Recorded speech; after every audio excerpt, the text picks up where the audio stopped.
കാലത്തിന്റെ അടയാളങ്ങൾ തിരിച്ചറിയണമെന്നും അതിനനുസരിച്ച് മാറ്റങ്ങൾ വരുത്തുവാൻ ക്രൈസ്തവരായി നമ്മൾ പഠിക്കണമെന്ന് കോട്ടപ്പുറം രൂപതാ ബിഷപ്പ് മാർ ഡോക്ടർ അംബ്രോസ് പുത്തൻവീട്ടിൽ ഇരിങ്ങാലക്കുട രൂപതയുടെ 48ാം രൂപതാ ദിനാഘോഷം ഉദ്ഘാടനം ചെയ്ത് സംസാരിക്കുകയായിരുന്നു അദ്ദേഹം.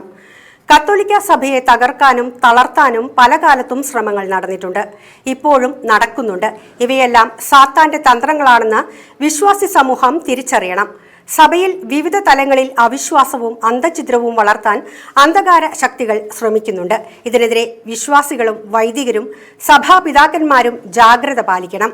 പ്രാർത്ഥനയും ഉപവാസവും വിശുദ്ധ ഗ്രന്ഥത്തോടും പാരമ്പര്യത്തോടുമുള്ള പ്രതിബദ്ധതയും ശക്തിപ്പെടുത്തിയാൽ സഭ നേരിടുന്ന ഇത്തരം വെല്ലുവിളികളെ അതിജീവിക്കാൻ കഴിയുമെന്ന് മാർ അംബ്രോസ് പുത്തൻവീട്ടിൽ ചൂണ്ടിക്കാട്ടി. 5 പതിറ്റാണ്ടുകാലം ഇരിങ്ങാലക്കുട രൂപത ആത്മീയ, സാമൂഹിക, ആതുര ശുശ്രൂഷ, വിദ്യാഭ്യാസ, ജീവകാരുണ്യ മേഖലകളിൽ വിശ്വസ്തയോടെ സുവിശേഷ മൂല്യങ്ങൾക്ക് സാക്ഷ്യം വഹിച്ചുവെന്നും ആ വിശ്വസ്തയുടെ കഥയാണ് ഇന്നലകളിലെ രൂപതയുടെ ചരിത്രമെന്നും ഇരിങ്ങാലക്കുട രൂപത ബിഷപ്പ് മാർ പോളി കണ്ണൂക്കാടൻ ചൂണ്ടിക്കാട്ടി. സുവർണ ജൂബിലി ആഘോഷിക്കാൻ ഇരിങ്ങാലക്കുട രൂപത ഒരുങ്ങുന്ന വേളയിൽ കൂട്ടായ്മയുടെ ചൈതന്യത്തിൽ ഇനിയും മുന്നേറാനുണ്ടെന്ന് മാർ പോളി കണ്ണൂക്കാടൻ തുടർന്നു പറഞ്ഞു. സുവർണ ജൂബിലിക്ക് മുന്നോടിയായി 2025 സെപ്റ്റംബർ 10 മുതൽ 2026 സെപ്റ്റംബർ 10 വരെ ഇരിങ്ങാലക്കുട രൂപതയിൽ ക്രിസ്തീയ കുടുംബ വർഷാചരണം നടത്തും.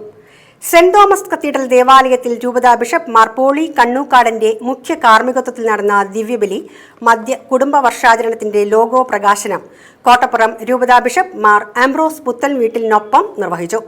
സ്പിരിച്വാലിറ്റി സെന്ററിൽ രൂപതയുടെ പൈതൃക മ്യൂസിയവും ആളൂർ BLM ചേർന്നുള്ള രൂപത ലഹരി മുക്ത കേന്ദ്രമായ നവചൈതന്യയുടെ നവീകരിച്ച കെട്ടിടവും മാർ പോളി കണ്ണൂക്കാടൻ ഉദ്ഘാടനം ചെയ്തു.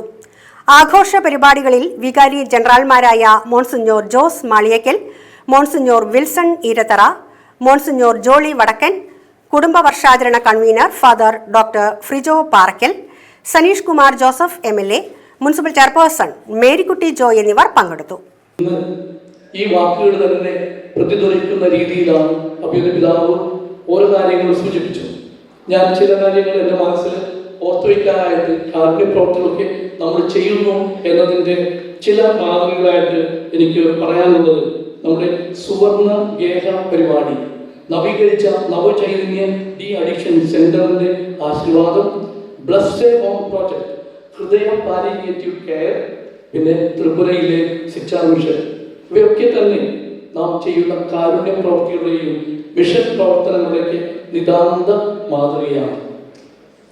ഗോൾഡൻ ജൂബിലിക്ക് മുന്നൊരുക്കമായിട്ട് 3 വർഷത്തെ പ്രോഗ്രാം, അത് കുടുംബവർഷമായിട്ടും കാരുണ്യ വർഷമായിട്ടും വ്യത്യാസ വർഷമായിട്ടൊക്കെ ചെയ്യുന്നത് നമ്മെ സംബന്ധിച്ച് ഇത് എന്തൊക്കെയാണ് നമ്മൾ ചെയ്യേണ്ടത് കൃത്യമായ പദ്ധതി നമുക്കുണ്ടെന്ന് നമ്മെ ഓർമ്മപ്പെടുത്തുകയാണ്. കോട്ടപ്പുറം രൂപതയുടെ വൈദികരുടെ ധ്യാന വാർഷിക അവസരത്തിൽ ഞാൻ അവർക്കൊരു സമാപന സന്ദേശം നൽകിയപ്പോൾ ചില കാര്യങ്ങൾ അവരോട് പറഞ്ഞു. അത് നിങ്ങളുമായിട്ട് ഇന്നത്തെ ദിവസം പങ്കുവയ്ക്കുവാനായിട്ട് ഞാൻ ആഗ്രഹിക്കുകയാണ്. കാരണം മറ്റൊന്നുമല്ല, വത്തിക്കാൻ സെക്കൻഡിൽ പറഞ്ഞിട്ടുണ്ട്, learn to read the science of the time. നമ്മൾ സമയത്തിൻ്റെ കാലത്തിൻ്റെ അടയാളങ്ങൾ തിരിച്ചറിയാൻ പഠിക്കണം.